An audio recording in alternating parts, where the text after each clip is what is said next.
أعوذ بالله من الشيطان الرجيم. بسم الله الرحمن الرحيم.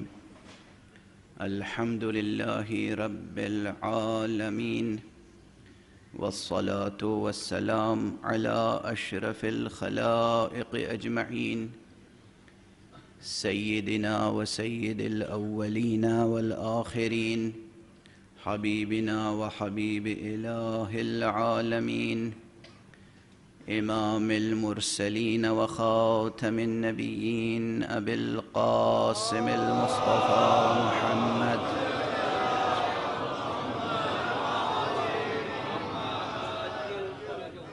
وعلى أهل بيته الطيبين الطاهرين الهداة المهديين المعصومين المظلومين، واللعنة الدائمة على أعداء الدين أجمعين.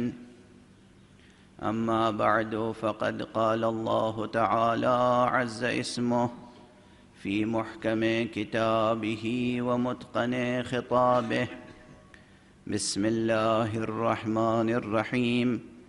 الله لا إله إلا هو الحي القيوم، لا تأخذه سنة ولا نوم. صلوات بر محمد.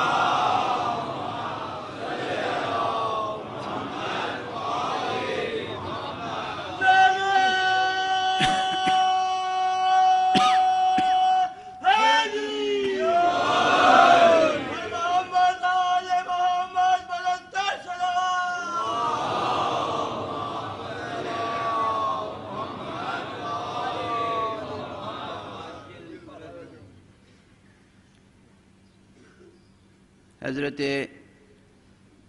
سید الشہداء ابو عبداللہ الحسین علیہ الصلاۃ والسلام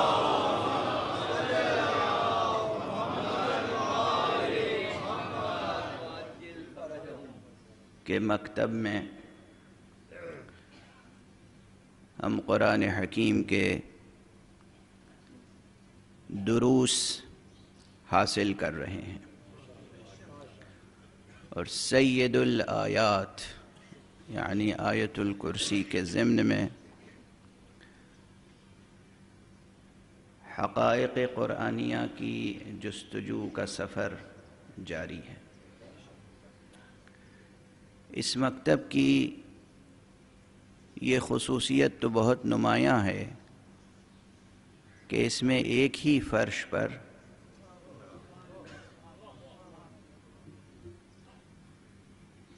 وقت کے بزرگ ترین علماء اور دانشور بھی تشریف فرما ہوتے ہیں،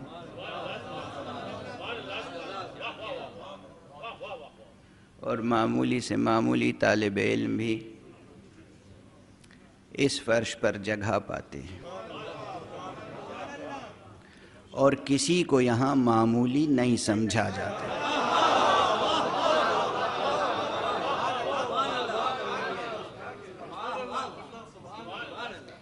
جب تک کوئی اس فرش تک نہ پہنچے، کتنا ہی معمولی ہو، اس فرش پر آنے کے بعد وہ غیر معمولی ہو جاتا ہے۔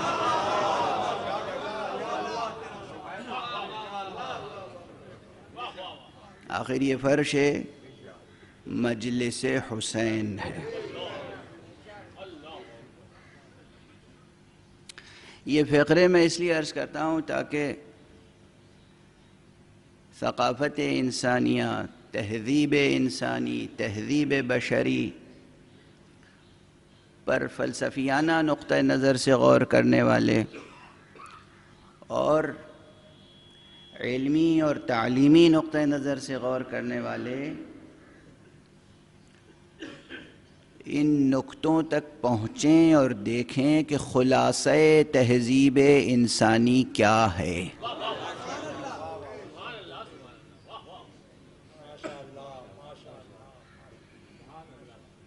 اس کائنات میں اور عالم بشریت میں تہذیب و ثقافت کا معیار مٹ چکا ہوتا اگر یہ مجلسیں نہ ہوتی۔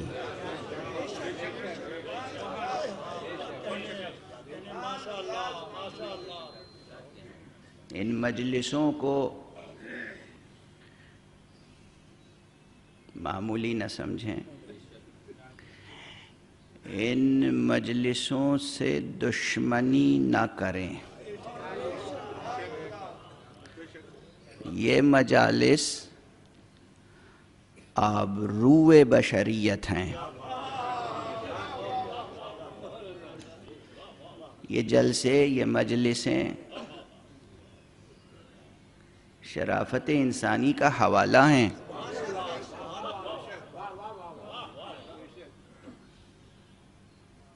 یہ کائنات مردہ ہے، مردار ہے بشر.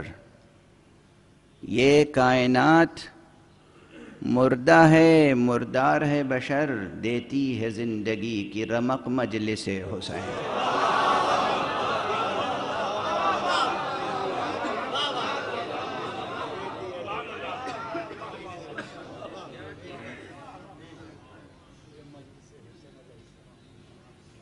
مجلس حسین علیہ السلام.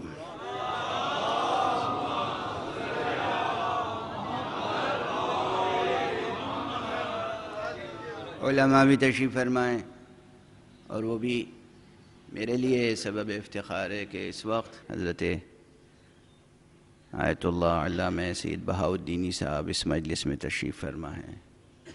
ان کے ہمراہ نظام ولایت کے اور ذمہ دار نمائندگان تشریف فرما ہیں. خدا آپ کے ملک کے عزیز القدر اور عظیم القدر دانشوران تشریف فرما ہیں.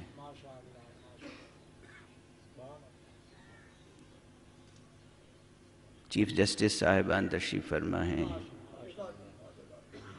ججز تشریف فرما ہیں، اور میرے بہت عزیز، مجھے حق ہے یہ کہنے کا، حالانکہ میں نے ان کے گھر پہ ابھی تک کوئی دعوت نہیں کھائی ہے، لیکن میرے دل میں ان کی بڑی گنجائش ہے. ایک درویش صفت سیاستداں جناب بیجرانی صاحب تشریف فرما ہیں، اور بہت سے حضرات تشریف فرما ہیں، اہل علم، اہل فضل، اہل دانش، اصحاب قول و قلم، اہل سخن، یہ سب تشریف فرما ہیں. اور اس سے اندازہ ہوتا ہے کہ اس مجلس عزا میں اور کلاً عزاداری کے تعلق سے جو بات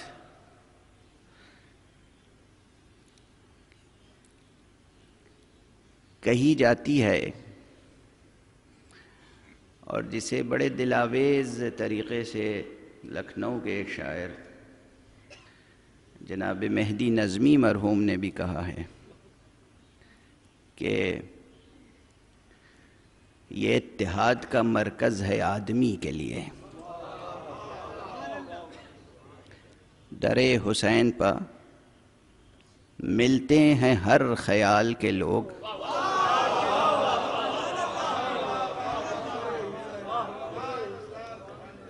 در حسین پہ ملتے ہیں ہر خیال کے لوگ. یہ اتحاد کا مرکز ہے آدمی کے لیے. خدا کی قسم، اگر انسان کسی ایک نام پر جمع ہو سکتے ہیں نا تو وہ صرف نام حسین ہے. مگر ہاں، انسان جمع ہو سکتے ہیں، درندے نہیں.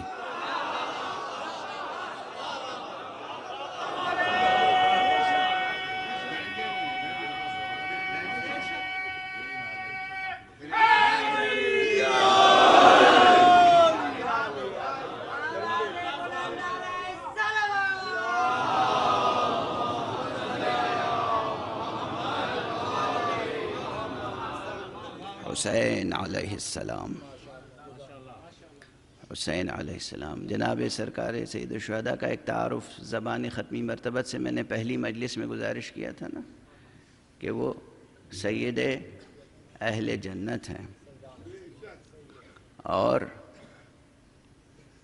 دوسری تعبیر جو حضرت کی زبان سے آئی ہے وہ کیا ہے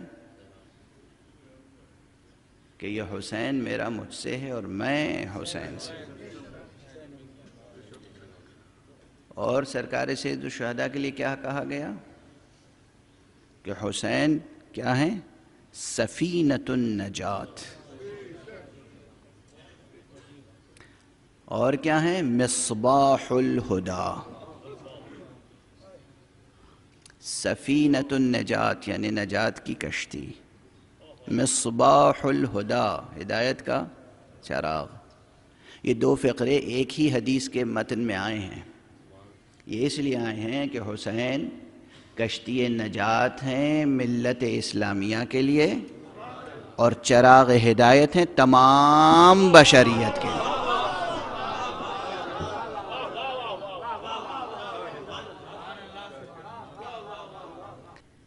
کہ جن کے مکتب میں ہم اور آپ بیٹھے ہوئے ہیں، کتنا بڑا شرف ہے ہمارا. جتنا ناز کریں کم ہے، جتنا فخر کریں کم ہے کہ ہمیں حاضری کا شرف نصیب ہے مکتب حسین علیہ السلام میں.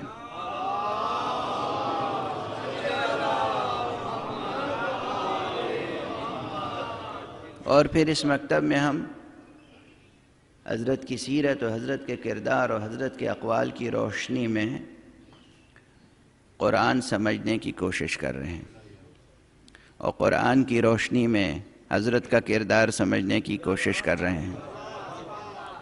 اس لیے کہ یہ ایک دوسرے کے لیے معرف کی حیثیت رکھتے ہیں، کوئی تیسرا معرف نہیں بن سکتا. قرآن تعارف کراتا ہے اہل بیت کا، اہل بیت تعارف کراتے ہیں قرآن کا. یہ ایک دوسرے سے جدا نہیں ہو سکتے، جدا نہیں ہیں، جدا نہیں ہو سکتے. اس لیے کہ جدا وہ چیزیں ہوتی ہیں جن میں دوئی پائی جائے. یہاں وحدت ہے، یہاں کامل وحدت ہے، دوئی کا شائبہ بھی نہیں ہے. اگر دوئی ہے تو اعتباری دوئی ہے، تو بس اسم اور مسمى کی دوئی ہے. قرآن اسم ہے، یہ مسمى ہے. قرآن نام ہے، یہ صاحب نام ہے. گزشتہ 2 دنوں سے ابتدائی مجلس میں حضرت کے کسی نہ کسی کلام کا حوالہ دیتا ہوں، اور وہی آپ کے لیے مجلس کا اصل تبرک ہے. حضرت نے فرمایا، کیا فرمایا؟ دراست العلم لقاح المعرفہ. علم سیکھنا اور سکھانا، سبق پڑھنا اور پڑھانا، علم کے سبق پڑھنا، علم کے سبق پڑھانا، یہ معرفت کے لیے چشم کشا ہے. چشم معرفت کھلتی ہے، معرفت پیدا ہوتی ہے، یہ مولد معرفت ہے. اس کے بعد کیا فرمایا؟ وطول التجارب زیادۃ فی العقل. اور تجربے کی زیادتی عقل میں زیادتی کا سبب بنتی ہے. اور کیا فرمایا؟ والشرف التقوی. شرف تو بس تقوی ہے، تقوی ہی شرف ہے. یہ 2 الفاظ ہیں صرف، الشرف التقوی، الشرف التقوی. یہ 2 الفاظ پر مشتمل ایک فقرہ نہیں ہے، ایک جملہ نہیں ہے، ایک کلام نہیں ہے، یہ قرآن کا خلاصہ ہے.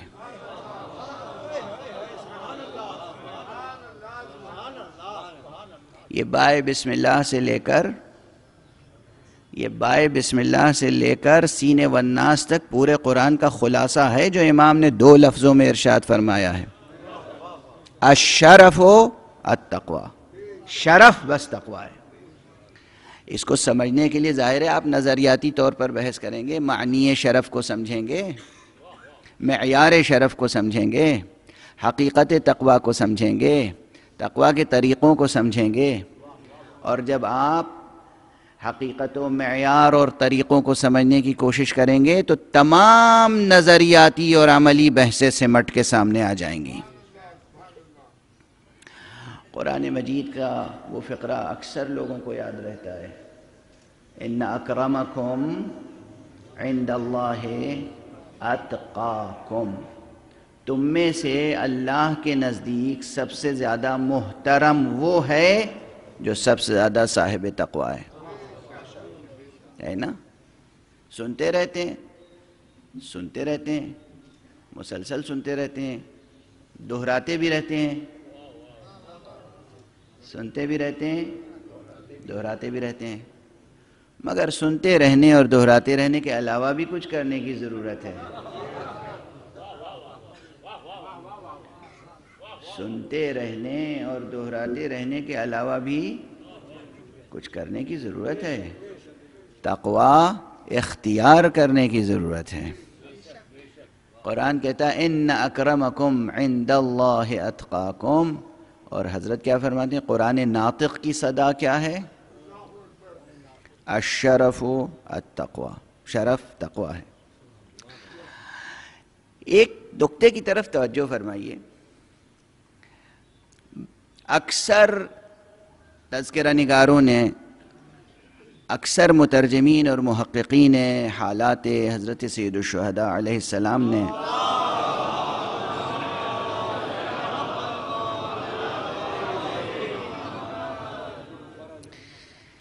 ان فقروں کو ایک ہی خطبے کا حصہ قرار دیا ہے، اس طرح نقل کیا ہے جیسے ایک خطبے میں آپ نے یہ جملے کہے ہوں۔ اچھا خدا کی قسم یہ موقع وہ تو نہیں ہے کہ خالص ادبی انداز میں صرف ادبی بحثیں کی جائیں، مگر آپ اندازہ کیجئے ان میں سے ہر فقرہ الگ الگ ایک گوہر شاہوار ہے۔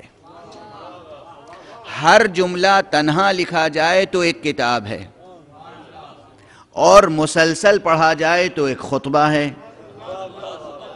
ایک خطاب ہے، اور کہیں تکلف اور تصنع کا شائبہ بھی نہیں پیدا ہوتا۔ ایسا لگتا ہے کہ خطیب نے مسلسل چند جملے کہے ہیں، اور اگر توجہ رکھیں تو پھر ان جملوں میں ترتیب کے ساتھ مضمون کا ارتقاء ہے۔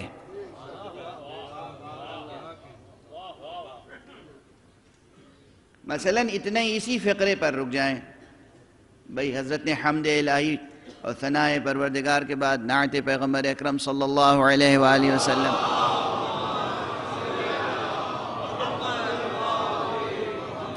کے بعد خطبے کو آگے بڑھایا اور یہ جملے فرمائے انسانوں کی ہدایت کے لیے، انسانوں کی تعلیم کے لیے، انسانوں کی تہذیب کے لیے، تہذیب فکری، تہذیب اخلاقی، تہذیب ذات، تہذیب عمل، معاشرے کی تہذیب، اس تہذیب و تثقیف کے لیے، ثقافت سکھانے کے لیے، تربیت کے لیے آپ نے یہ جملے فرمائے، جس میں تعلیمی اور علمی مسائل اور حقائق سموئے ہوئے ہیں۔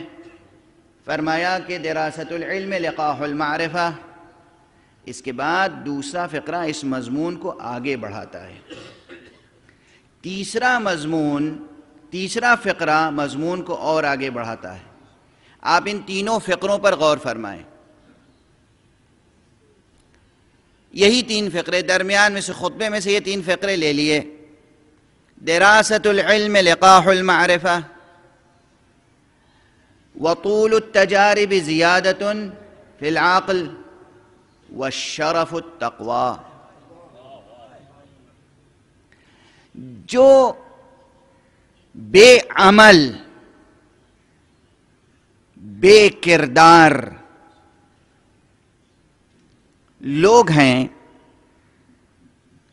ان کے لیے یہ ترتیب شاید قابل فہم نہ ہو۔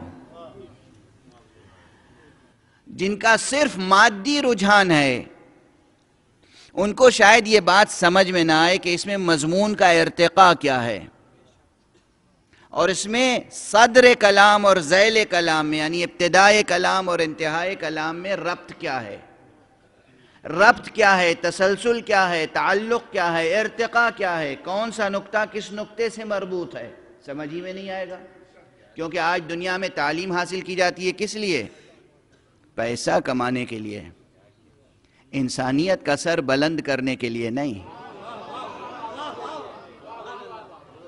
یہ کسی کو تھوڑی فکر ہوتی ہے کہ ہم علم حاصل کریں گے تاکہ ہمارا مرتبہ انسانی بلند ہو، بحیثیت انسان ہمارا قد بلند ہو، بحیثیت انسان ہمارا سر بلند ہو، بحیثیت انسان ہمیں عزت و آبرو نصیب ہو، نہیں، ہمیں بحیثیت انسان عزت و آبرو نصیب ہو یا نصیب نہ ہو یہ تو موضوع ہے ہی نہیں، دور دور تک کہیں حاشیہ خیال میں بھی نہیں ہے۔ تمام کوششیں اس لیے ہیں، سائنس، ٹیکنالوجی، ایجوکیشن، سب صرف اس لیے ہے کہ ہم کس طریقے سے مال جمع کریں، کس طریقے سے دنیا کو اپنے زیر اقتدار لے آئیں، چاہے ظلم کرنا پڑے، ستم کرنا پڑے، غصب کرنا پڑے۔ ظلم کو اپنی بلندی کا وسیلہ سمجھنے والے تقوی کو شرف کیسے سمجھیں گے؟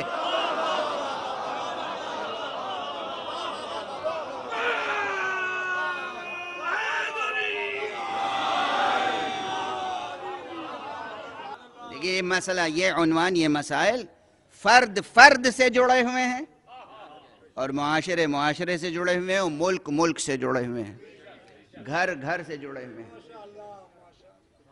اگر پوری دنیا میں نظام تعلیم اور تعلیمی کلچر یہ ہو گیا ہے، ایجوکیشنل کلچر یہ ہو گیا ہے کہ تعلیم جو ہے جاب اورینٹڈ ہے، تعلیم جو ہے وہ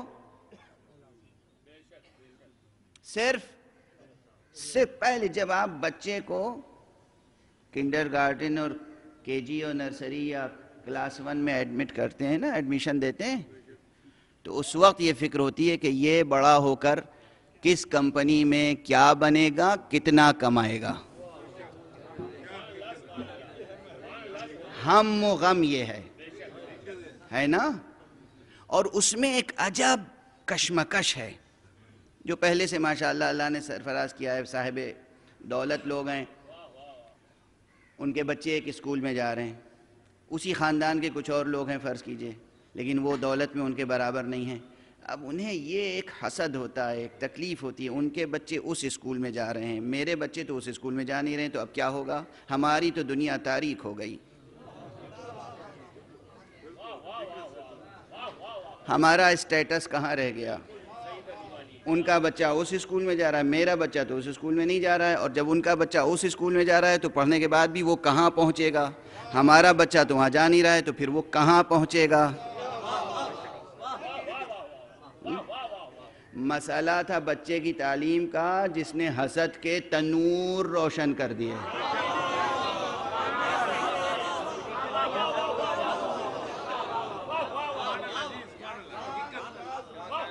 گھر بھائی بھائی کے درمیان، بھائی بہن کے درمیان، خاندان کے افراد کے درمیان حسد کے سینے نہیں، حسد کے تنور ہیں، حسد کی بھٹیاں جل رہی ہیں، ٹھیک ہے؟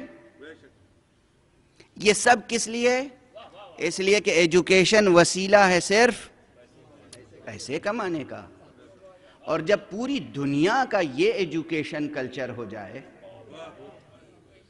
تو پھر یہ بات کیسے سمجھ میں آ سکتی ہے کہ قرآن مجید نے بھی کہا ہے، اللہ سبحانہ و تعالیٰ نے کہا ہے تم تقوی اختیار کرو، ہم علم دیں گے۔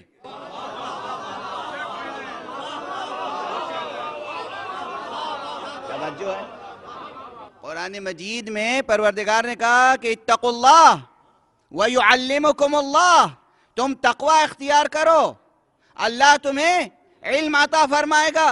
جن کے یہاں علم اور کردار کا رشتہ ہے ہی نہیں، علم اور پیسے کا رشتہ ہے، وہ علم اور کردار کا رشتہ کیسے کنسیو کر سکتے ہیں؟ اور جب یہ جملہ سمجھ میں نہیں آئے گا تو وہ شخصیت کہاں سمجھ میں آئے گی جو جملہ کہہ رہی ہے؟ سنو کہ حسین جن لوگوں کی سمجھ میں نہیں آئے، کیوں سمجھ میں نہیں آئے؟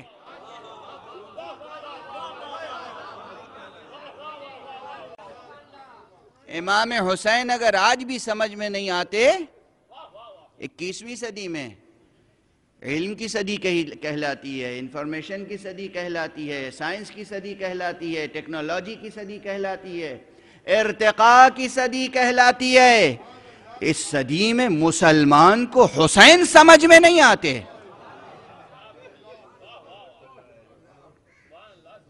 کیوں سمجھ میں نہیں آتے؟ سرکار سید الشہداء کی معرفت کیوں پیدا نہیں ہوتی؟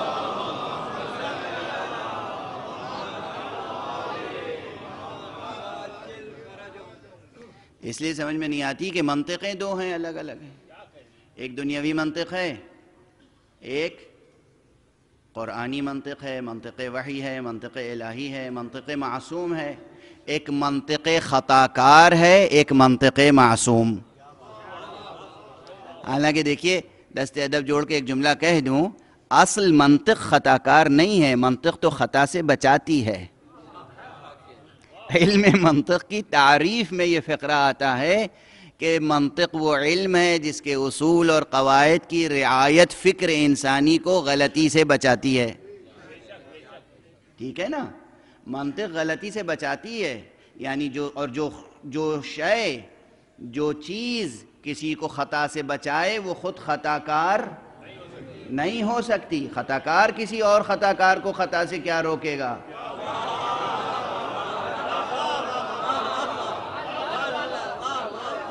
جو خود خطا کار ہو وہ کسی خطا کار کو خطا سے روکے گا بھی تو کس منہ سے روکے گا؟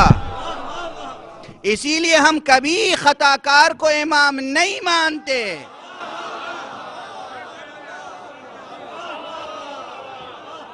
دیکھیے یہ عملی باتیں ہیں. کل تک آپ کہہ رہے تھے نا کہ بہت ہی سخت قسم کا فلسفہ ہو گیا. عقل کی تقسیم، عقل کی قسمیں، عقل کے مراتب، عقل فعال کیا ہے، عقل حیولانی کیا ہے، عقل انسانی کیا ہے، عقل بالقوہ کیا ہے، عقل بالفعل کیا ہے، عقل مستفاد کیا ہے، یہ عقل کے مراتب کیا ہیں، یہ تو ہماری سمجھ میں نہیں آئے. آج کی بات سمجھ میں آ رہی ہے کہ نہیں؟ آج سب باتیں سمجھ میں آ رہی ہیں؟ آپ کی آ رہی ہوں گی، بہتوں کی اب بھی نہیں سمجھ میں آ رہی ہیں.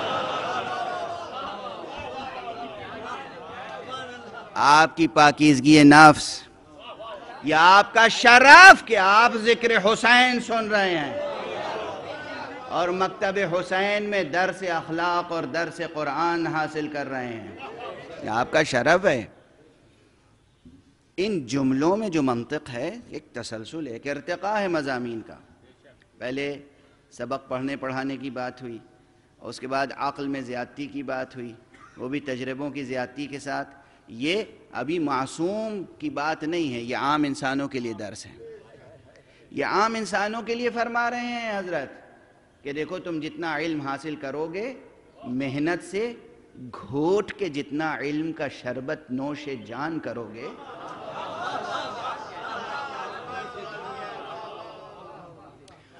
اتنی ہی تمہاری چشم معرفت کھلے گی. اور جتنا تم تجربہ کرو گے اتنی تمہاری عقل پروان چڑھے گی. اور علم حاصل کرنے اور چشم معرفت کے کھلنے اور عقل کے پروان چڑھنے سب کا ثمرہ کیا ہے کہ دیکھو تم خطرات سے بچ جاؤ. خطرات سے بچنے کا نام ہے تقوی. تقوی کس چیز کا نام ہے؟ تقوی کس چیز کا نام؟ پڑھتے کس لیے ہیں آپ؟ تاکہ خطرے سے بچیں. تجربہ کرتے کس لیے ہیں آپ؟ تاکہ آئندہ غلطی میں مبتلا نہ ہو. ایک مومن کی شان یہ بتائی گئی ہے کہ مومن نادان نہیں ہوتا، مومن احمق نہیں ہوتا، مومن غیر عاقل نہیں ہوتا. دو چیزیں جمع نہیں ہو سکتی، ایمان اور جہل جمع ہونے والی چیزیں نہیں ہیں. ایمان اور جہل، ایمان اور حماقت، ایمان اور سفاہت، ایمان اور بے عقلی جمع ہونے والی چیزیں نہیں ہیں. یہ متضاد چیزیں ہیں. جہاں ایمان ہوگا وہاں جہالت نہیں ہوگی، جہاں ایمان ہوگا وہاں فراست ہوگی، عقل ہوگی، علم ہوگا، نور ہوگا، تاریکی نہیں ہوگی. توجہ ہے؟ یہ سب معیار، یہ سب اس لیے نہیں عرض کر رہا ہوں کہ آپ بس واہ واہ کرتے رہیں، سوچتے رہیں. ہم سب اپنے گریبان میں جھانک کے دیکھیں کہیں کوئی جہالت کی تاریکی تو نہیں ہے تو جتنی جہالت کی تاریکی ہے اس کا مطلب اتنا ہی ہم ایمان سے دور ہیں. سادہ سی بات ہے. اور جتنی روشنی ہے اتنا ہی ہم ایمان سے قریب ہیں، ہے نا؟ تو ایمان سے اور قریب تر ہونے کی کوشش کریں. ایمان کے مراتب میں کمال کے درجے تک پہنچنے کی کوشش کریں. میرے یہ جملے سن کے بعض حضرات کہتے ہیں کہ مولانا واز اچھا کرتے ہیں مجلس نہیں پڑھتے.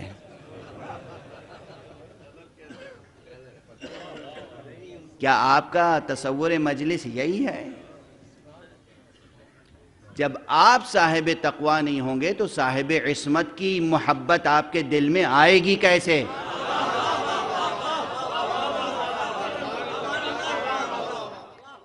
عبرت پکڑیں.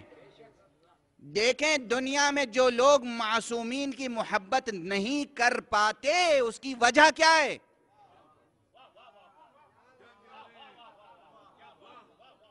سب کچھ پڑھتے ہیں، صحیح صحیح کتابوں میں صحیح صحیح باتیں لکھی ہوئی ہیں،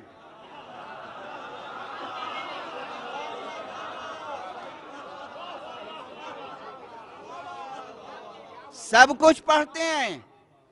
پیغمبر کے مراتب، اہل بیت پیغمبر کے مراتب، اہل بیت پیغمبر کے فضائل، سرکار سید الشہداء کی حیثیت سب لکھی ہوئی ہے، صحیح ترین کتابوں میں لکھی ہوئی ہے.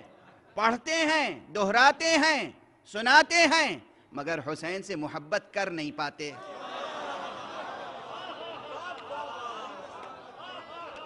حسین سے محبت کر نہیں پاتے. جھکاؤ یزید کی طرف نظر آتا ہے.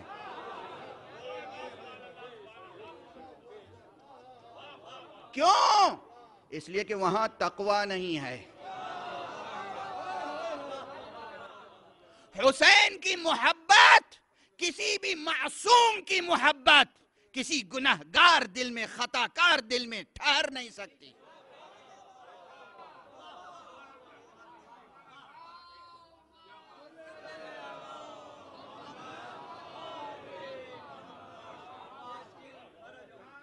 آپ علم حاصل کرتے ہیں، اس لیے علم حاصل کرتے ہیں تاکہ خطاؤں میں مبتلا نہ ہوں. میں جو عرض کر رہا تھا، تجربے کرتے ہیں تاکہ آئندہ وہ تجربے میں غلطی نہ ہو. معصوم کی زبان پر ایک مومن کی شان یہ بتائی گئی ہے کہ المؤمن لا یلدغ من جحر مرتین. ایک سوراخ سے مومن 2 بار نہیں ڈسا جا سکتا. ایک سوراخ سے 2 بار نہیں ڈسا جا سکتا. المؤمن کیس، مومن ہوشیار ہوتا ہے، مومن عقل مند ہوتا ہے، مومن ہوشیار ہوتا ہے. اتقوا فراست المؤمن، مومن کی فراست سے بچو.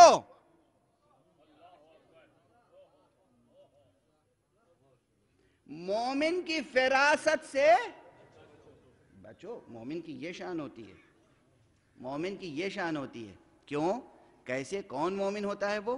جو علم کو جزو جان بنائے، جو علم کی روشنی میں راہ طے کرے، جو تجربے سے عقل میں اضافہ کرے. تو تجربے سے عقل میں اضافہ اور علم سے نور جان میں اضافہ ہوگا تو پھر حاصل کیا ہوگا؟ دنیا اور آخرت دونوں جہان کے خطرات سے انسان اپنے کو بچا لے گا. اسی بچا لینے کا نام ہے تقوی.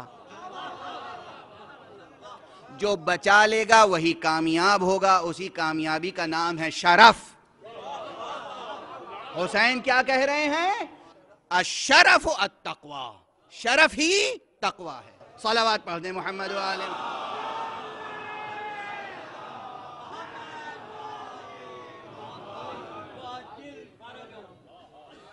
یہ جملہ یاد رہے گا؟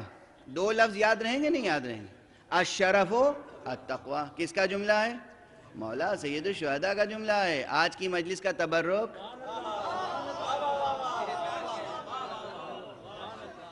دیکھیے، وہ کھانے پینے والا جو تبرک ہوتا ہے نا، اس پر ٹوٹ کے مت گرا کیجئے.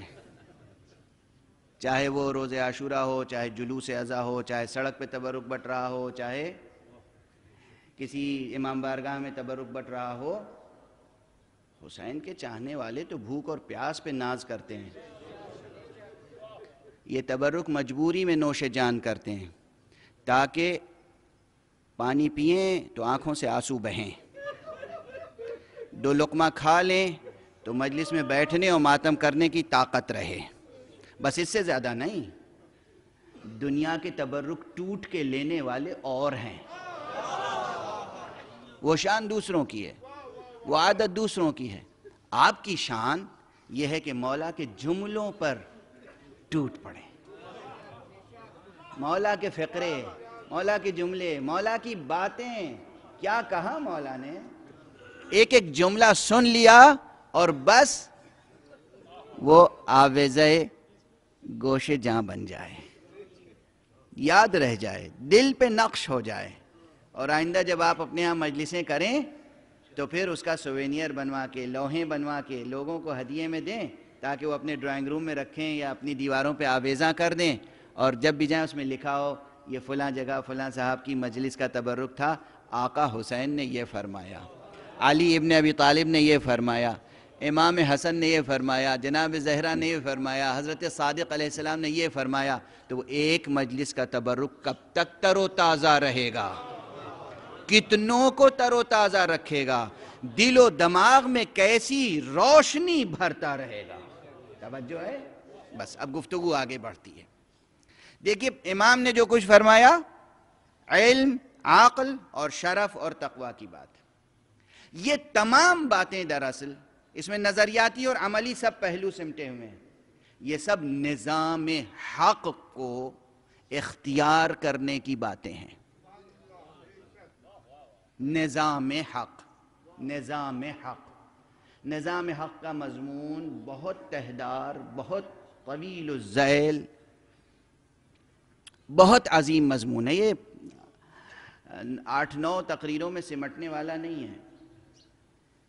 ہم تو صرف ہر سال ہی تقریباً یہ ہوتا ہے کہ فہرست گنا دیتے ہیں، پھر کہتے ہیں سال بھر اس پر ہوم ورک کرتے رہیے گا۔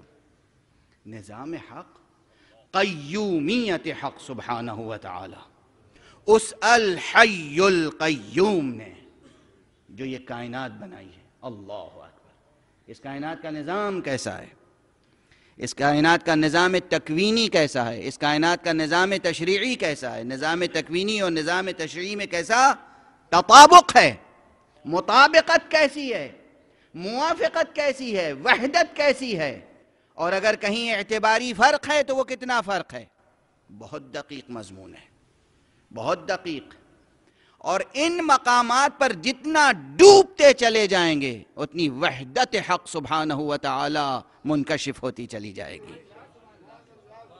وحدت حق، اللہ ایک ہے، واحد ہے، احد ہے، فرد ہے، صمد ہے، اس کے علاوہ کوئی معبود نہیں ہے۔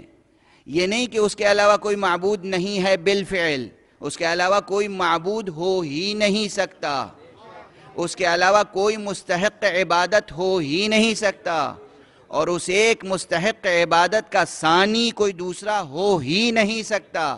یہ نہیں کہ ثانی بالفعل کوئی نہیں ہے، نہیں، ثانی ہو ہی نہیں سکتا۔ کیوں؟ اس لیے کہ وہی الحی القیوم ہے۔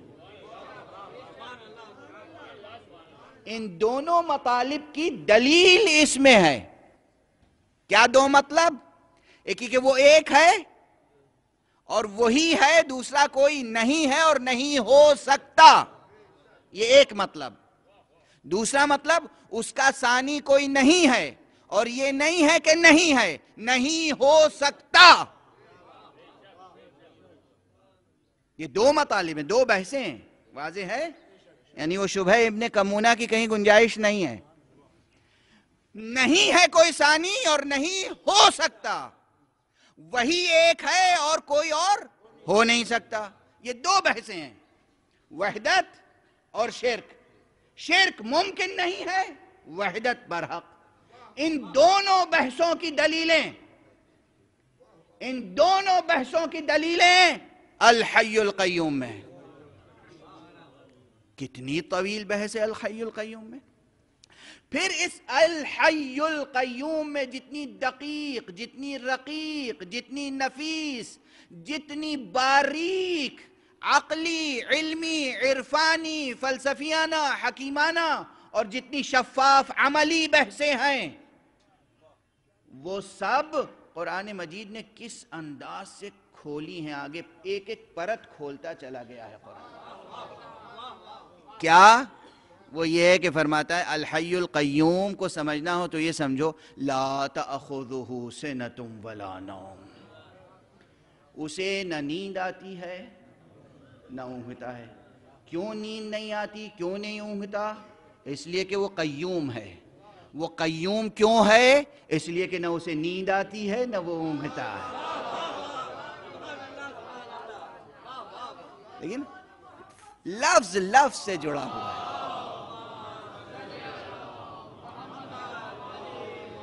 قیوم یعنی میں نے کہا تھا نا کہ بعض مترجمین نے اردو میں کہا ہے قیوم یعنی سنبھالنے والا.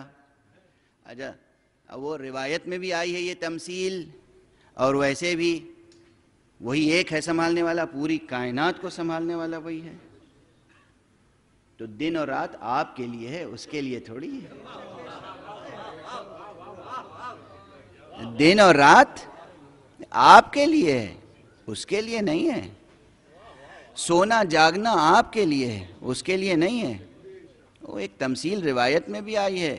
ویسے عرض کر دوں، اگر کسی کے ہاتھوں میں 2 شیشے کے برتن دے دیے جائیں اور کہا جائے اسے لیے رات بھر بیٹھے رہیے اور سنبھال کے رکھیے گا، اور اگر اونگھ جائے اور یہ دونوں برتن ٹکرا جائیں تو پھر وہ سنبھلیں گے؟ ٹوٹ جائیں گے، پاش پاش ہو جائیں گے، وجود ہی ختم ہو جائے گا. جب آپ 2 شیشے کے ظرف نہیں سنبھال سکتے،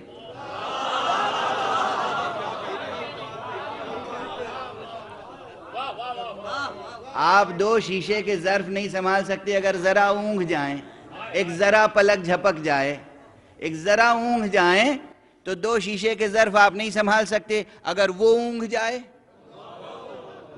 تو یہ کائنات سنبھلے گی؟ نہیں سنبھل سکتی نا. تو وہی قیوم ہے. کیوں؟ اس لیے کہ وہ نہ اونگتا ہے نہ سوتا ہے.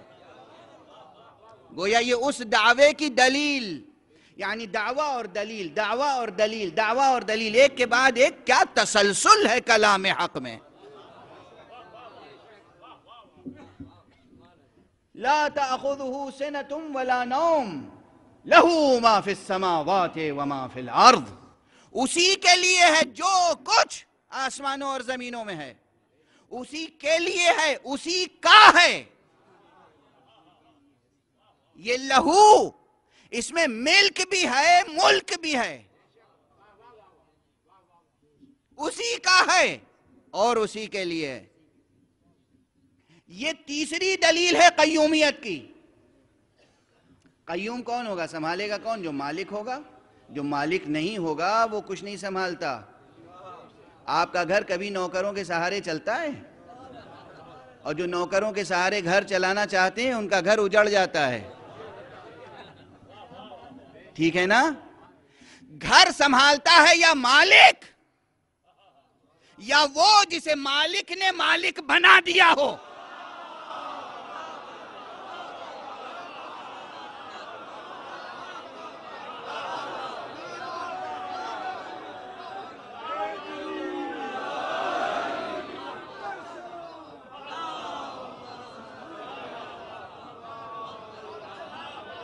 بھئی گھر نہ نوکر سے سنبھلتا ہے، نہ چاکر سے سنبھلتا ہے، نہ غاصب سے سنبھلتا ہے.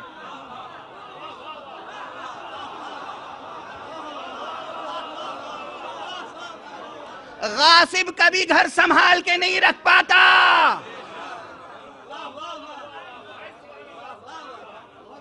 غاصب کبھی گھر سنبھال کے نہیں رکھ پاتا. وہ غصب کرتا ہے، لذت اٹھاتا ہے، برباد کر دیتا ہے.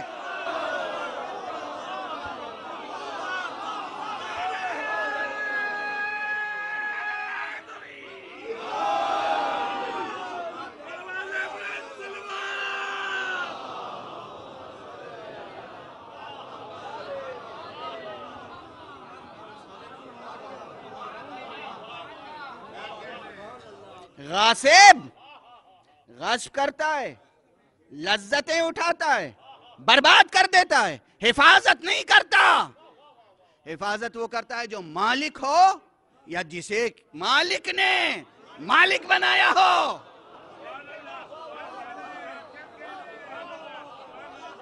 اب تم ڈھونڈو کوئی ہے جسے مالک نے مالک بنایا ہو. ڈھونڈو، ڈھونڈنا واجب ہے. ڈھونڈو، نہ ملے تو ہم سے پوچھ لینا.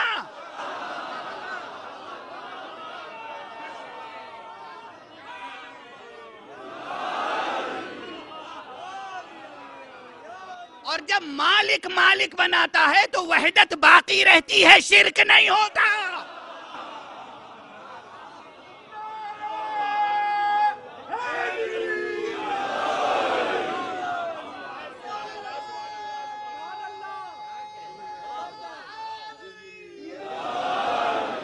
توجہ ہے؟ جب مالک خود کسی کو مالک بنائے تو شرک نہیں ہے، جو مالک نہیں ہے وہ مالک کو چھوڑ کے کسی کو مالک سمجھے، یہ شرک ہے۔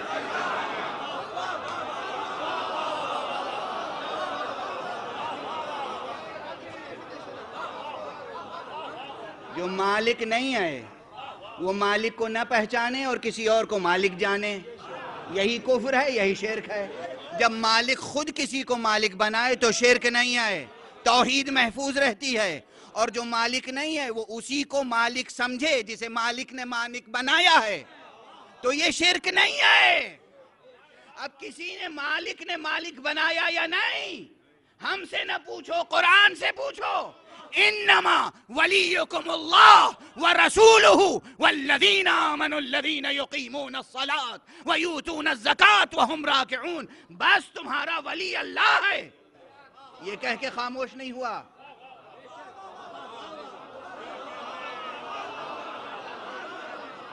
وہ ولی ہے، اور کوئی ولی ہے کہ نہیں؟ فل اسٹاپ ہے؟ نہیں، انما حاصر ہے، بس تمہارا ولی اللہ ہے۔ بہت پہلے اس آیت پہ تفصیل سے گفتگو کر چکا ہوں، اس ممبر سے بھی کر چکا ہوں، لیکن یاد دہانی ضروری ہوتی ہے کسی موقع پر۔ یہ بات سمجھیں، لہو ما فی السماوات و ما فی الارض، جو کچھ زمینوں اور آسمانوں میں ہے، جو کچھ آسمانوں اور زمینوں میں ہے، سب اس کا ہے، سب اس کے لیے ہے۔ وہی مالک ہے، وہی ولی ہے۔ ملک اسی کے لیے ثابت، ملک اسی کے لیے ثابت۔ ملک اور ملک کا فرق معلوم ہے نا؟ ملک یہ ملکیت ہوتی ہے، چیزیں۔ ملک ملکیت پر اختیار ہوتا ہے۔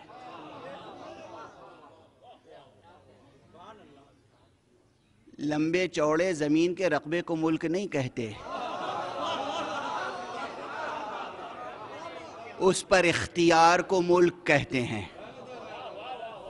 آپ کے ہاں ملک ہی ملک ہے، ملک شاید نہیں آئے۔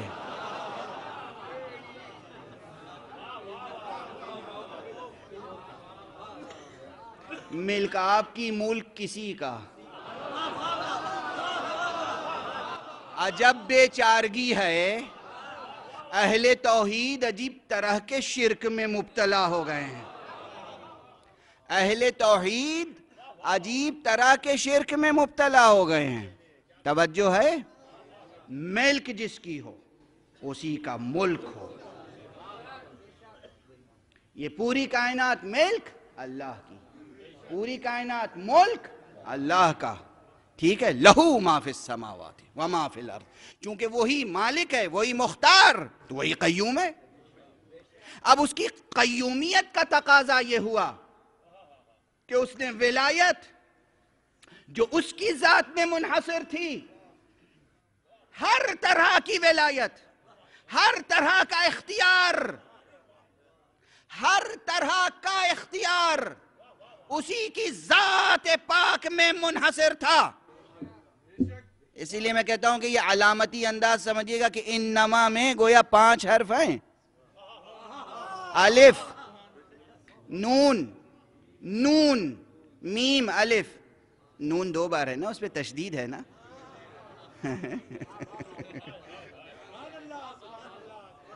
ہے نا؟ انما کا ترجمہ کیجئے بس اور بس اور بس اور بس اور بس۔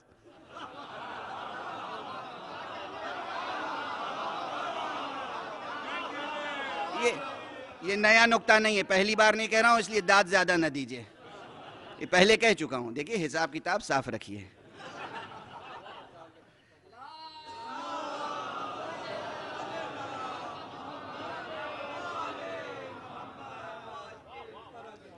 یہ حصار، 5 حصار کس لیے ہیں؟ یہ کلمہ حصر کس لیے؟ یہ اس لیے ہے تاکہ آپ سمجھیں کہ ہر قسم کا اختیار منحصر ہے ذات حق سبحانہ و تعالی، بس وہی ولی ہے۔ لیکن خود اس نے جب ولایت آگے بڑھا دی، اس نے فرمایا انما ولیکم اللہ، بس اب وہ پھر آپ دہرا لیجئے گا 5 مرتبہ،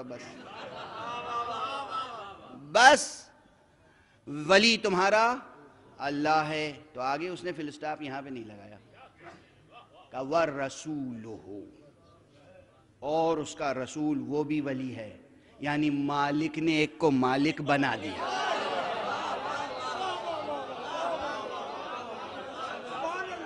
مالک نے مالک بنا دیا۔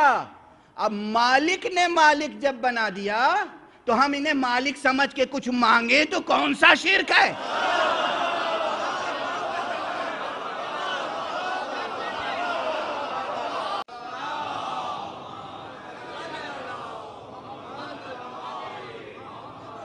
مانگنے کے مطلب کیا؟ مانگنے کا مطلب کیا ہے؟ ہادی کون ہے؟ اللہ ہے۔ اچھا جائیے اللہ سے ہدایت لے لیجئے براہ راست، جائیے تشریف لے جائیے، جائیے نازل ہو جائے آپ کے اوپر وحی تو ہم جانیں۔ چیلنج کر رہا ہوں، آج کوئی صاحب حال ہو اور اسے کوئی الہام نصیب بھی ہو تو یہ کہنے کی جرات نہیں کرے گا کہ صاحب براہ راست مجھ پر کوئی وحی نازل ہوئی ہے، اس لیے کہ باطل حرف ہے، حرف باطل ہے۔ وہ مستحق احترام نہیں بلکہ مستحق کیا ہو جائے گا؟ وہی لفظ جو لوگوں کو اچھا نہیں لگتا، مستحق لعن ہو جائے گا۔ کوئی کہے کہ ہمارے اوپر وحی آئی تھی، لعنت اللہ علیہ ہو جائے گا، ٹھیک ہے نا؟ ختم نبوت کے بعد ممکن نہیں ہے کہ وحی نازل ہو، اور ختم نبوت سے پہلے بھی یہ تھوڑی تھا کہ ہر ایک پہ وحی آ جاتی تھی۔ اللہ جس پہ وحی نازل فرمائے گا اس پہ وحی آئے گی۔ کتنے تڑپتے رہے کہ کاش وحی ہمارے اوپر بھی آ جاتی۔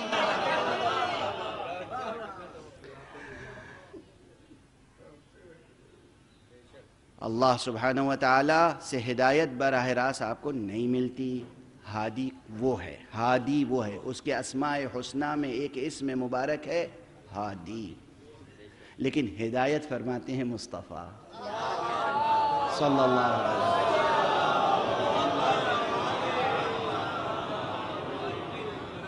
رسول اللہ ہادی بنا کے بھیجے گئے، ٹھیک ہے۔ اب یہاں پہ ضرور مسئلہ آتا ہے، واقعاً علماء کے لیے بھی یہ دقتیں آتی ہیں اور امت کے لیے بھی دقتیں آتی ہیں۔ مالک نے ان کو مالک بنایا، یہ زبان، یہ جملہ یاد رکھیے گا، یہی آیت ولایت، مالک نے انہیں مالک بنایا۔ اب کچھ چیزیں جو واقعی مالک ہی سے تعلق رکھتی تھیں وہ انہی میں نظر آ رہی ہیں، انہی میں نظر آ رہی ہیں۔ جو کام اس کے تھے وہ یہ کر رہے ہیں، ہدایت وہ دینا اس کا حق ہے۔ اس نے اعلان کیا ہے کہ ہدایت دینا ہمارا کام ہے، مگر ہدایت ان کے ذریعے سے دے رہا ہے۔ تو یہ انسانی فطرت ہے کہ جہاں ایک کام ہو جاتا ہے توقع ہوتی ہے کہ شاید اور کام بھی یہیں سے ہو جائیں۔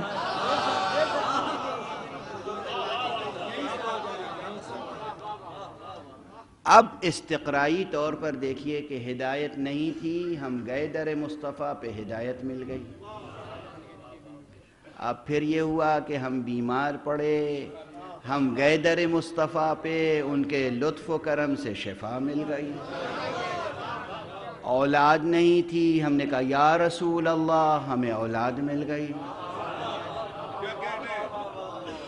رزق کی تنگی تھی، ہم نے توسل کیا یا رسول اللہ آپ کا امتی ہوں، رزق میں کشائش ہو گئی۔ ایک ایک بات ہم ان سے رجوع کرتے رہے اور ہمیں نصیب ہوتی رہی، اس اعلان نے اور اس تجربے نے۔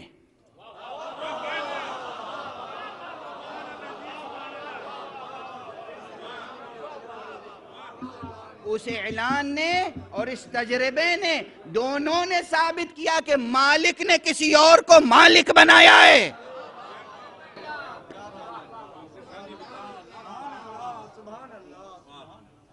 سنیں، میں نے جو مثال دی کس طریقے سے ان کے بزم میں کیا کیا نصیب ہوتا ہے. ترتیب بحث یاد رکھیے گا، توحید کے ساتھ نبوت کا ذکر ہوتا ہے اور نبوت کے ساتھ امامت کا ذکر ہوتا ہے. یہ ترتیب محفوظ رہنی چاہیے. ایک شخص آتا ہے اور ہدایت کی مثال دینے کی ضرورت اس لیے نہیں ہے کہ سب جانتے ہیں کہ ہمیں ہدایت تو رسول ہی نے دی ہے، انہی کے ذریعے سے ملی، لیکن اور باتوں میں بحث شروع ہو جاتی ہے. ایک شخص آتا ہے، اس نے دعا عجیب و غریب انداز سے کی. جاہل نادان، اسی لیے دست ادب جوڑ کے ایک بات کہتا ہوں، جہل اور ایمان جمع نہیں ہو سکتے، یہ ابھی میں نے کہا تھا. اور اگر کہیں جہالت ہے تو اسے دور کرنے کی کوشش کیجیے. اگر جہالت دور نہیں کی تو خدا نخواستہ ایمان دور نہ ہو جائے. ہوشیار ہوشیار ہوشیار، انتباہ ہے آپ کے لیے، انتباہ. اگر آپ نے جہالت دور کرنے کی کوشش نہیں کی تو کہیں ایمان آپ سے روٹھ نہ جائے. ایمان وہیں رہے گا جہاں علم کی روشنی ہو، علم کی شمع روشن ہو، علم کا چراغ جل رہا ہو. توجہ ہے؟ تو جاہل انسان کی دعا پوری نہیں ہوتی. خوب بحث ہوگی میرے اس جملے پر، ناراض ہو جائیں گے بہت سے لوگ، آستینیں الٹ لیں گے. ڈرو تو صحیح اپنے جہل سے، نفرت تو کرو جہالت سے. جاہل انسان عبادت کرتا ہے، اس کی عبادت کی کوئی قیمت نہیں ہے. 70 سال ایک جاہل عبادت کرے اور 1 گھنٹے ایک عالم بیٹھ کے فکر کرے، اس عالم کی فکر اس جاہل کی عبادت سے افضل ہے. 1 گھنٹے کی عالم کی علمی ریاضت عابد کی، زاہد کی، جاہل عابد و زاہد کی 70 سال کی عبادت سے افضل ہے. افضل ہے، یہ حقیقت ہے. اس لیے جاہل حضرات رات رات بھر جاگ کر جو چلہ کشی فرماتے ہیں اس پہ غرور نہ کریں، غرور نہ کریں، ناز نہ کریں. کچھ نہیں. میں نے مثال دی تھی نا کہ بسم اللہ بھی صحیح پڑھنے آتی نہیں، عملیات پر نازاں ہیں. اور ایک صاحب تو مجھ سے روٹ گئے تھے، مجھ سے کہنے لگے میں نماز شب پڑھ پڑھ کے آپ کے لیے بد دعا کروں گا. میں نے کہا کہ نماز شب دعا کرنے کے لیے ہے، بد دعا کرنے کے لیے.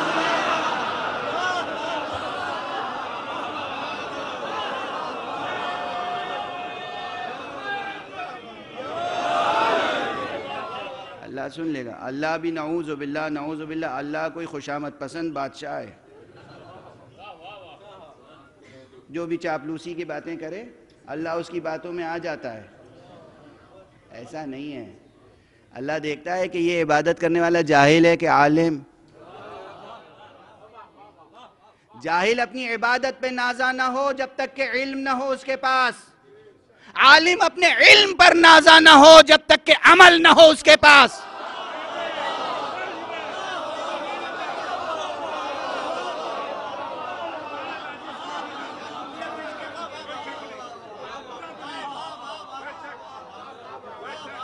وہ جو 1 گھنٹے کی علمی ریاضت کو فضیلت بخشی گئی ہے وہ کون سی علمی ریاضت ہے؟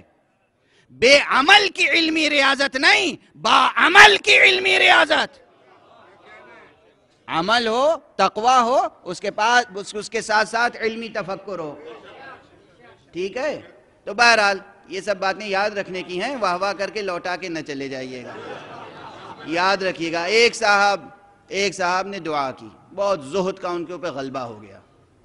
جاہل پہ جب زہد و تقوی کا غلبہ ہوتا ہے تو وہیں سے خارجیت پیدا ہو جاتی ہے. جب جاہل پر زہد و تقوی کا غلبہ ہوتا ہے تو وہیں سے خارجیت بھی پیدا ہو جاتی ہے.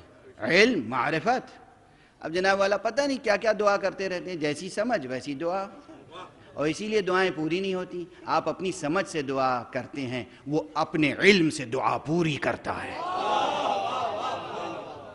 ہم اپنی ناسمجھی اور جہالت سے، ہم اپنی بے بصری و بے بصیرتی سے دعا کرتے ہیں، وہ اپنے علم و حکمت سے دعائیں سنتا ہے اور پوری کرتا ہے۔ توجہ ہے؟ اس لیے جب دعا پوری نہ ہو تو شکر کریں، دعا پوری ہو جائے تب تو شکر آپ کرتے ہی ہیں، کہنے کی ضرورت نہیں ہے۔ جب دعا پوری نہ ہو تب بھی شکر کریں اور توبہ کریں، سمجھ جائیں کہ کوئی ایسی ہی دعا تھی جو خود میرے حق میں بہتر نہ تھی،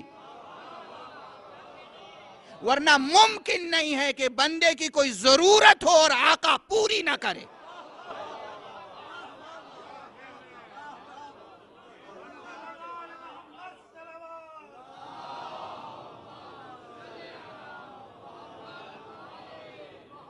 یہ سب نقطے نظام حق کے نقطے ہیں، یہ سب نظام سے تعلق رکھتے ہیں۔ بات ضرورت کا پورا ہونا، ٹھیک ہے؟ یہ ممکن نہیں ہے کہ بندے کی کوئی ضرورت ہو اور آقا پوری نہ کرے۔ لوگ منع کرتے ہیں ایسی باتیں نہ کیا کیجئے، مگر میں کیا کروں؟ ایک جملہ کہہ دوں، جو ہوگا دیکھا جائے گا۔ یہ جملہ یاد رکھیے گا کہ ممکن نہیں ہے کہ بندے کی ضرورت، غلام کی ضرورت، نوکر کی ضرورت آقا پوری نہ کرے۔ آپ صاحب شرف ہیں، آپ صاحب حیثیت ہیں، آپ کے گھر کے نوکر چاکر ہیں، آپ ان کو تنخواہ دیتے ہیں نہیں دیتے ہیں؟ کوئی ایسا صاحب حیثیت ہے کہ وہ منظور کر لے کہ وہ کھا پی کے آرام سے سوئے، اس کا نوکر بھوکا سو جائے؟ کوئی ہے؟ جب کوئی ایسا ہے کہ وہ خود آرام سے سوئے اور چاہے کہ اس کا نوکر زیر آسمان سو جائے؟ نہیں، ایسا ہوتا نہیں، بالکل نہیں ہوتا، بالکل نہیں ہوتا۔ یہ کیسے ممکن ہے کہ کوئی امام حسین کا نوکر ہو اور بھوکا سو جائے؟ جن لوگوں نے اپنے آپ کو امام حسین کی نوکری میں دیا ہے نا، وہ امام حسین کے تذکرے کو جن سے بازار نہ بنائیں۔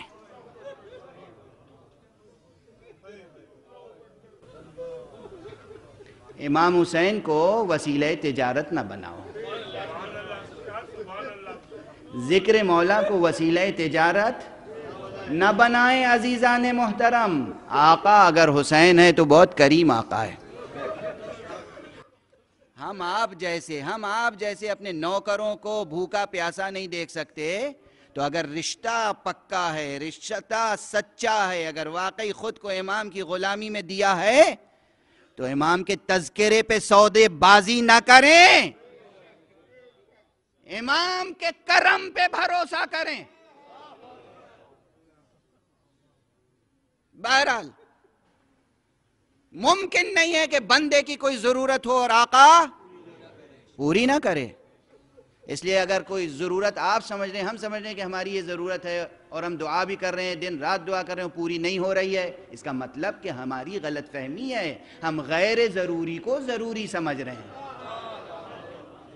وہ ہماری ضرورت ہے نہیں، اضافی ضرورت بنا رکھی ہے ہم نے۔ ہماری عقل ناقص ہے، وہ سمجھتا ہے کہ کیا ضروری ہے کیا ضروری نہیں ہے۔ بہرحال تو ہماری دعاؤں کے انداز بھی الگ ہوتے ہیں۔ اب ایک صاحب نے دعا کر لی، کیا ناز بندگی تھا جناب کا، وہ بھی ناز بندگی جہالت اساس۔ تو انہوں نے یہ دعا فرمائی، یا اللہ جو کچھ مجھے وہاں عذاب ہونا ہے وہ یہیں دنیا میں ہو جائے، تاکہ میں وہاں سرخرو رہوں۔ کبھی کسی کے ذہن میں آ سکتی ہے یہ بات؟ اب جناب وہ مختلف بیماریوں میں مبتلا ہو گئے، سر سے پیر تک پھوڑے، پھنسیاں، درد، تکلیف، زخم، چلنے پھرنے سے عاجز۔ عرب کے بدوؤں میں سے ایک صاحب تھے، بدوؤں کی عقل ہی کیا، نہ کل عقل تھی نہ آج عقل ہے۔ اب وہ جناب والا ان کے عزیز اقربا انہیں اٹھا کے پیغمبر کی خدمت میں لے آئے حضور نے، اور کہا کہ حضور یہ دیکھیے بیماریوں میں مبتلا ہے، سر سے پیر تک پھوڑا ہو رہا ہے۔ حضور نے اس سے مسکرا کے پوچھا تو نے دعا کیا کی تھی؟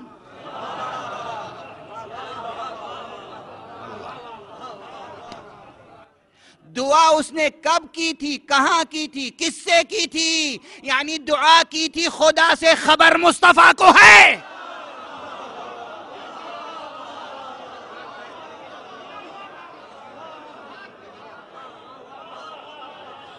آج کی مجلس میں یہ ایک نکتہ بھی سمجھ کے اٹھے نا تو میری محنت سوارت ہو گئی۔ دعا کی تھی خدا سے براہ راست، براہ راست جانے والے مصطفیٰ کی آنکھوں سے بچ نہیں سکتے۔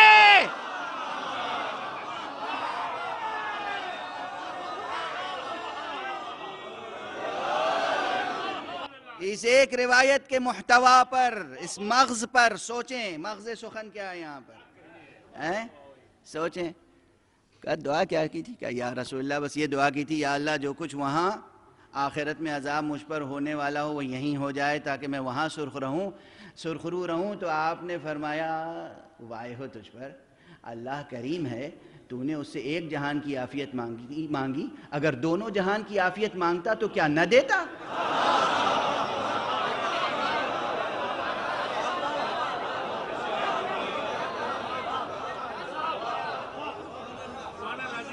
اللہ سے اگر دونوں جہان کی عافیت مانگتا تو کیا نہ دیتا؟ توجہ ہے، اللہ کی حکمتیں، اللہ کا رحم، اللہ کا کرم، اللہ کی رافت سے کون باخبر کر رہا ہے؟ رحمت للعالمین۔ مالک کے مزاج کو یہ مالک پہچانتا ہے۔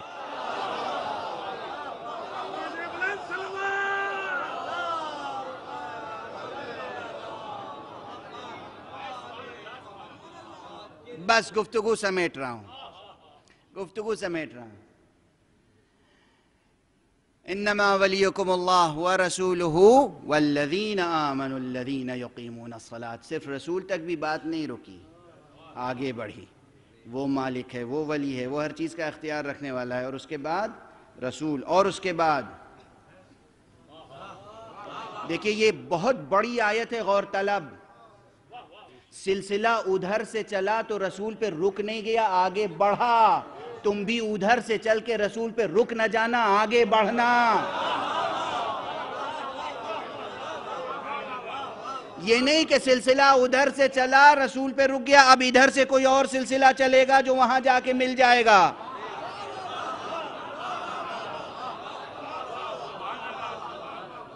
یہ ممکن نہیں ہے۔ نظام حق، نظام حق، قیومیت حق، اس کو اس کی گہرائی کے ساتھ سمجھیں۔ اللہ ولی ہے، اور اس کے بعد اللہ ولی ہے یعنی کیا ہے؟ لہو ما فی السماوات وما فی الارض، جو کچھ آسمانوں اور زمینوں میں ہے سب اس کا، سب اس کے لیے۔ اور اس کی شان اس سے پہلے کیا ہے؟ لا تأخذہ سنۃ ولا نوم، نہ وہ اونگتا ہے نہ وہ سوتا ہے۔ جب وہ اس کی شان یہ ہے کہ وہ مالک ہے، اختیار رکھتا ہے، نہ وہ سوتا ہے نہ اونگتا ہے، تو وہ جسے اپنی جگہ اپنی نیابت عطا کرے گا، خلافت الہیہ عطا کرے گا، ولایت عطا کرے گا، وہ مالک جسے مالک بنائے گا تو اپنی شان بھی تو دے گا۔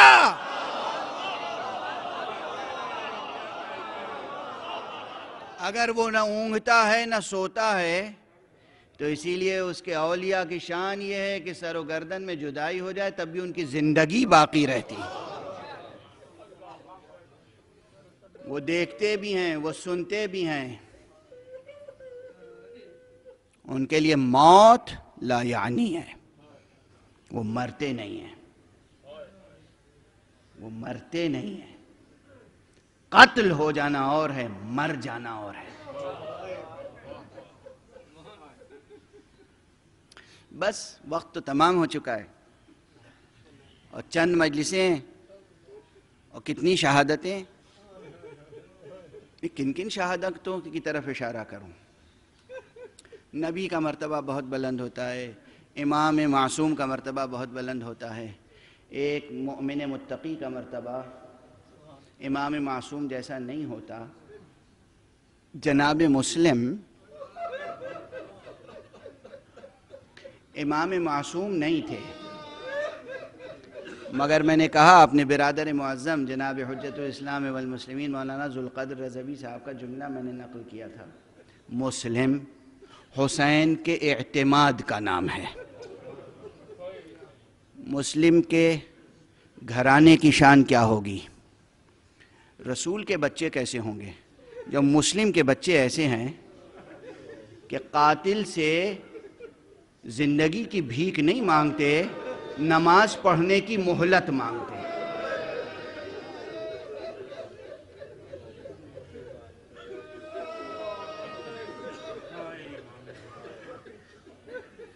عام طور پر عشرہ محرم میں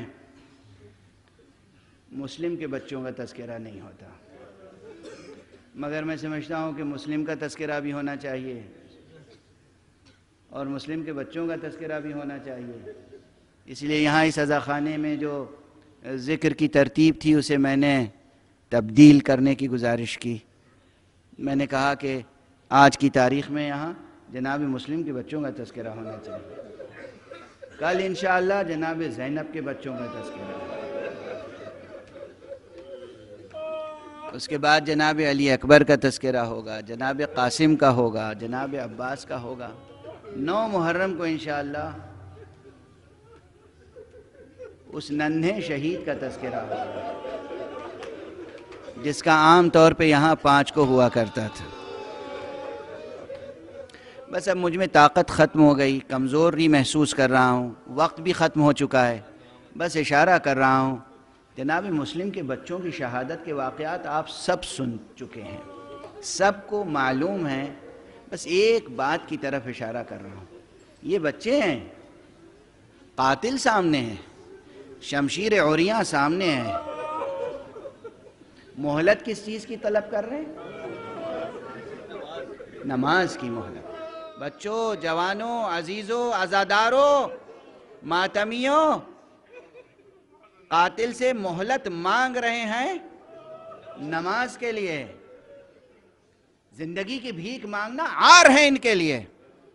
قاتل سے کوئی چیز بھی طلب کرنا ذلت ہے، مگر اللہ کے ذکر کی مہلت مانگنا۔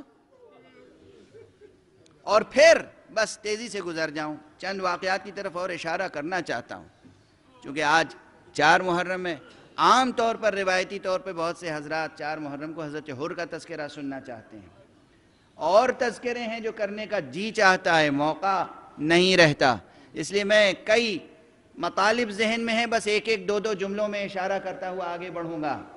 لیکن یہ موقع دیکھیں کہ بچوں نے نماز پڑھنے کی مہلت طلب کی، نماز پڑھی، اور حمد و ثناء الہی کی لذت وہ تھی کہ ہاتھ اٹھے تھے، مناجات کا سلسلہ جاری تھا۔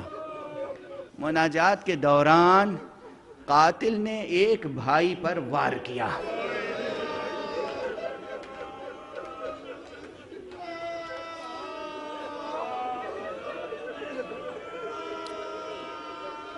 اس بھائی کا سر تن سے جدا ہوا اور دوسرا بھائی تڑپنے لگا، بھائی کی محبت میں تڑپنے لگا۔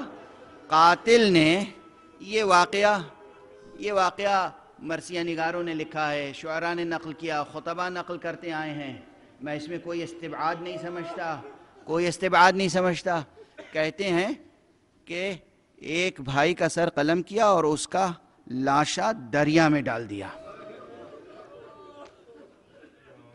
دیکھیے کیا منظر ہے، کہتے ہیں وہ دریا میں لاشا ڈوبا نہیں،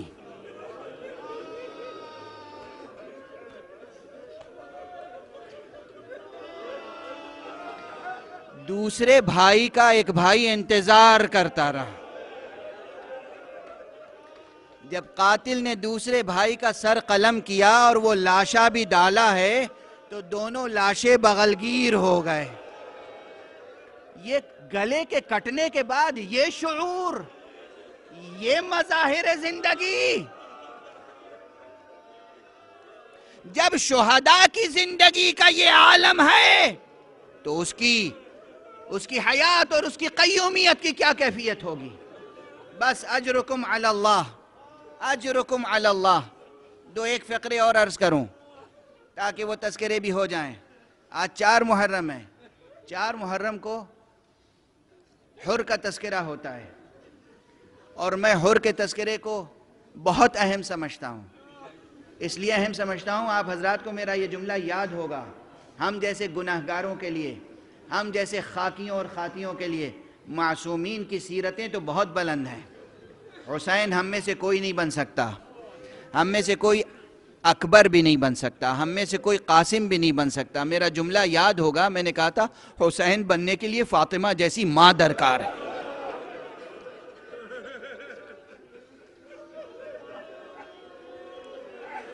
علی اکبر بننے کے لیے حسین جیسا باپ درکار ہے. ہم میں سے کوئی قیامت تک حسین اور اکبر اور قاسم نہیں بن سکتا. ہمارے لیے حر کا کردار ایک مشعل کی حیثیت رکھتا ہے، ایک منارہ نور ہے. حر دنیا کو ٹھوکر مارنا کوئی حر سے سیکھے، جہنم سے جنت تک کا فاصلہ طے کرنا کوئی حر سے سیکھے، امام وقت کی معرفت کوئی حر سے سیکھے، معرفت کے تقاضے کو عملاً پورا کرنا کوئی حر سے سیکھے، کلمہ لا الہ الا اللہ کا تقاضا پورا کرنا کوئی حر سے سیکھے، محمد رسول اللہ کے کلمے سے وفا کا حق ادا کرنا کوئی حر سے سیکھے. حر شب عاشور تک لشکر یزید میں تھے، مگر اور کہنے دیجئے کوئی تکلف کی بات نہیں ہے، شب عاشور تک حر لعنت اللہ علیہ تھا اور اس کے بعد علیہ السلام ہو گیا. کیسے ہو گیا؟ فطرت پاک تھی، حسب نسب درست تھا، مولا کی معرفت تھی، تو حر مجبور ہوا سوچنے پر. ادھر باطل ہے، ادھر حق، ادھر جہنم ہے، ادھر جنت، ادھر یزید کا لشکر ہے، ادھر محمد کا بیٹا. حر کے نزدیکی دوسرے لوگ کہتے ہیں کہ ہم دیکھ رہے تھے حر سر تاپا لرز رہا تھا، گھوڑے پہ بیٹھا ہوا لرز رہا تھا. ایک شخص آیا، اس نے کہا حر خدا کی قسم اگر کوئی مجھ سے پوچھتا تھا کہ پورے اہل کوفہ میں سب سے بہادر کون ہے تو میں تیرا نام لیا کرتا تھا. میں تجھے کیا دیکھ رہا ہوں، یہ لرزہ پڑا ہوا ہے، ہاتھ پیر لرز رہے ہیں. حر نے کہا تجھے اندازہ نہیں میں کس کیفیت میں ہوں، میں جنت اور جہنم کے درمیان اختیار کی کیفیت ہے. اور اس کے بعد ایک جملہ کا خدا کی قسم میں جنت پر جہنم کو ترجیح نہیں دے سکتا. یہ کہا ایڑ لگائی حسین کی طرف. بس گفتگو سمیٹ رہا ہوں. جی بھر کے گریہ کیجئے گا. حسین کے پاس بھی حر پہنچے ہیں تو کیا حیت تھی، کیا کیفیت تھی. ادبا نے، شعراء نے، خطبہ نے نقل کیا ہے مسلسل اپنے اپنے انداز میں. جو بھی کیفیت تھی یہ یقینی ہے کہ حر سر نہڑائے ہوئے تھا، شرمندگی تھی، ندامت تھی. اس پر دلیل کیا ہے؟ حسین علیہ السلام کا جملہ. جب آقا کے پاس پہنچا تو آقا نے فرمایا ارفع رأسک، اپنا سر تو اٹھاؤ.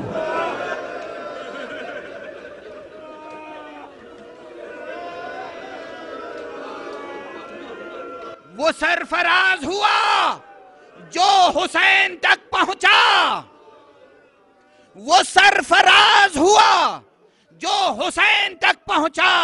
حسین تک جو نہ پہنچا وہ شرمسار ہوا. اور سر اٹھاؤ. اور نے کہا یا ابن رسول اللہ حل لی من توبہ، فرزند رسول کیا میرے لیے توبہ ہے؟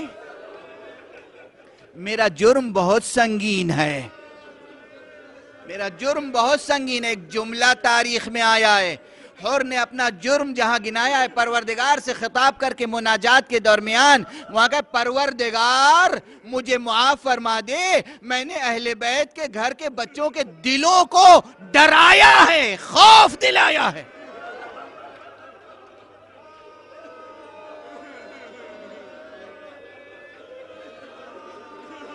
اہل بیت کے بچوں کو ان کے دل سہم گئے، پروردگار میری وجہ سے، پروردگار میری وجہ سے ان پر رعب طاری ہوا۔ اس نے اپنے انداز میں جب توبہ کی ہے تو یہ اپنا جرم اعتراف کیا کہ میں نے ڈرایا، میرے عمل سے یہ بچے سہم گئے، ڈر گئے، موت کا خوف۔ خدا سے توبہ کی، آقا سے معافی طلب کی، آقا نے سند دی، حر تم دنیا میں بھی حر ہو، آخرت میں بھی حر ہو۔ اور اس کے بعد حر نے امام پر جان نثاری کا حق ادا کیا، خود تھا، بیٹا تھا، غلام تھا، بھائی تھا، حر تنہا نہیں آئے تھے۔ حر نے سب سے پہلے اپنے بیٹے کو میدان میں بھیجا، کہا بیٹا جاؤ فرزند رسول پر جان نثار کرو۔ بس ختم کر رہا ہوں میں، ایک جملہ بہت آہستہ سے کہوں گا اور آپ دیر تک گریہ کریں گے۔ حر نے اپنے بیٹے کو بھیجا، بیٹے نے بے پناہ جنگ کی، اور اس کے بعد جب زخموں سے چور ہو کر حر کا بیٹا گھوڑے سے زمین پر آیا، اس نے ایک مرتبہ کہا بابا میری خبر لو۔ حر تیزی سے میدان میں پہنچے، جب میدان میں پہنچے تو دیکھا حسین پہلے موجود۔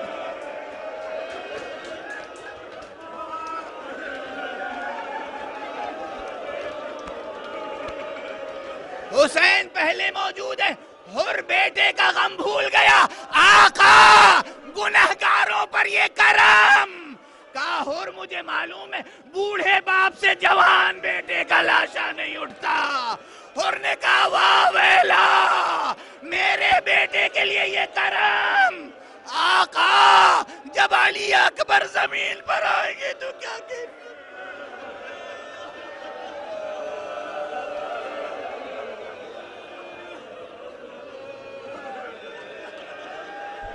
پروردگار ہمیں علوم قرآن اور معارف اہل بیت سے آشنا فرما۔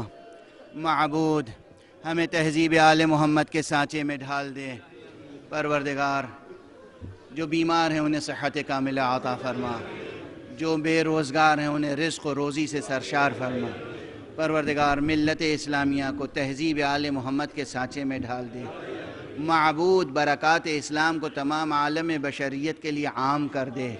پروردگار اپنے ولی آخر کو اذن ظہور عطا فرما اور ان کے ہاتھوں سے اپنی رحمت و رافت و عدالت کا پرچم لہرا دے۔